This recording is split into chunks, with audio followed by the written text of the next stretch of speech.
റെക്കോർഡുകൾ ഭേദിച്ച് കുതിച്ച സ്വർണ്ണവിലയിൽ വലിയ ചാഞ്ചാട്ടം തുടരുന്നു.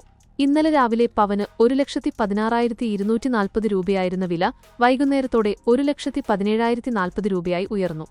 ഒറ്റ ദിവസം കൊണ്ട് പവന് 800 രൂപയുടെ വർധനവാണ് രേഖപ്പെടുത്തിയത്. എന്നാൽ ഇന്ന് സ്വർണ്ണവില കുറയുകയാണ് ചെയ്തത്.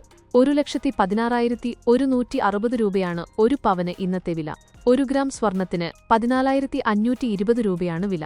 പവന് 880 രൂപയും ഗ്രാമിന് 110 രൂപയുമാണ് വിലയിലുണ്ടായ മാറ്റം. യുഎസ് ഫെഡറൽ റിസർവ് നയങ്ങളും നിക്ഷേപകർ വലിയ തോതിൽ ലാഭമെടുത്തതും വിപണിയിൽ മാറ്റങ്ങൾക്ക് കാരണമായിട്ടുണ്ട്. എങ്കിലും ചൈനീസ് സെൻട്രൽ ബാങ്ക് ഉൾപ്പെടെയുള്ളവ സ്വർണ്ണശേഖരം വർദ്ധിപ്പിക്കുന്നത് വിലക്കുത്തനെ ഇടിയുന്നതിനെ തടയുന്നു. ജനുവരിയിൽ മാത്രം ചൈനയുടെ സ്വർണ്ണശേഖരത്തിൽ 40,000 ട്രോയ് ഔൺസിന്റെ വർധനവാണ് ഉണ്ടായത്.